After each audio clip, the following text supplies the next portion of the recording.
Hey guys, Red Gaming 101 here, returning to you with more Warframe content. Today we're going to be looking at the Paris, and the reason why is because the Paris not only is a popular item for Warframe goers, but it's also one of my favorites. And so, let's go on with the video. I've personally made 3 separate loadouts. I've filled each one of them, A, B, and C, to try and show you the different ways that this can be built in this video.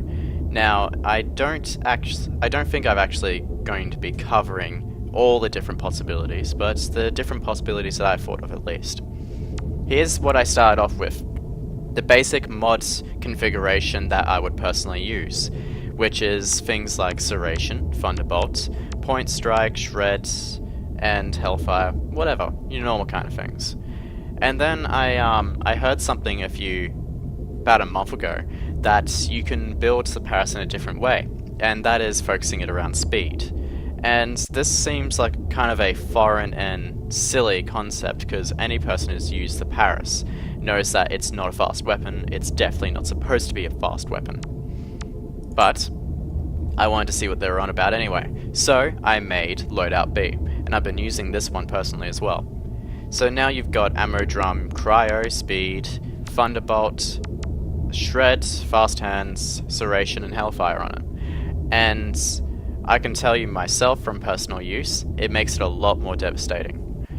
But one of the things I've continuously noticed with both Loadout A and Loadout B is that the Thunderbolt mod can, well, it's very powerful, but at the same time it can cause you to, have a sudden case of explosions. And because of that, I made Loadout C to also show a little bit more contrast in this video and to try out personally myself. For this, I've got Hellfire, Serration, Speed Trigger, Shred, Piercing Hits, but no Thunderbolt. And the reason why I left out Thunderbolt is because I don't want to blow myself up. And so we'll see what that goes in the gameplay videos. So without any further ado, let's move on to the actual gameplay segment of this.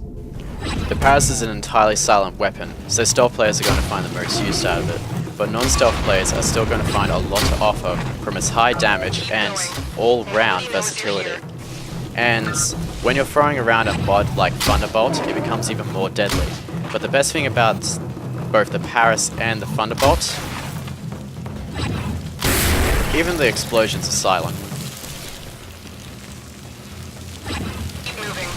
The Paris boasts physics impact damage, and the good thing about physics impact damage is that if you shoot an enemy, and there's an enemy behind it, you can tell what's going to happen to the enemy behind it. It's going to get a dead body thrown into it, which is kind of hilarious. Groups of enemies though, you're going to find a lot to handle with the Paris, because groups of enemies aren't really well taken on one at a time. But if you start using the Thunderbolt mod, you'll get this situation, where groups of enemies just disappear before your eyes. That said, when someone's using the Paris, they need to be smart about how they play it, because having a bow that is supposed to be long range and using it in a close range game can cause some damage to yourself.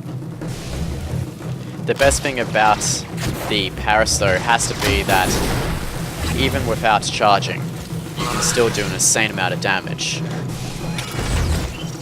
It's also good to note that the Paris also does knockback on most of the enemies that it hits, but it doesn't do knockback on Ancients and Bosses as you kind of expect, because knockback on those two just doesn't happen. One thing that I was thinking when I heard you can speed up your Paris was just simply, why? The Paris isn't the kind of weapon that you would expect to speed up. I mean, it always dawned on me that it's supposed to be a slow weapon, and you're supposed to be kind of more strategic with it than fast. But if I said that speeding up the Paris was the stupidest thing I've ever done, I would be lying out of my teeth.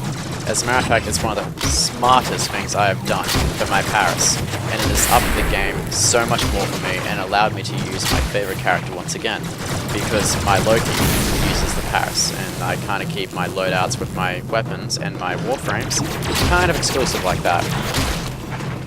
Close combat, may I say, sucks with the Thunderbolt, and the reason why is because you can often, and I mean very often, blow yourself up. But if you remove the Thunderbolt, close combat becomes a lot more enjoyable and a lot more of an action kind of sequence that you would expect it to be. And so you just end up being this guy standing in a crowd of enemies, flinging around arrows like it's nothing. And of course, the speed is going to do a lot there. One of the things to note though is that when I removed the Thunderbolt mod from my loadout, the Conclave actually went up. That's because I kind of replaced it with another mod, but at the same time it's something to keep in mind when actually putting the Thunderbolt on it. If I was to speak about my favorite bow, it would have to be the Paris, and I'll admit it's a bit of a dumb reason, but that's out of aesthetics alone. The Paris Prime, its look just doesn't cut it for me. That said, I'll eventually one day get a Paris Prime and max it. And probably even put the same kind of mod configuration on it.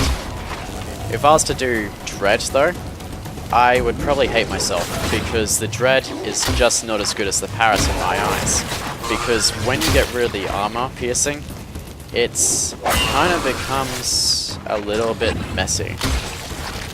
So, if I was to say what my favorite bow is, it would have to be the Paris, and the Paris in my eyes is just an excellent and versatile weapon for both beginners and experts. I recommend it for any warframe.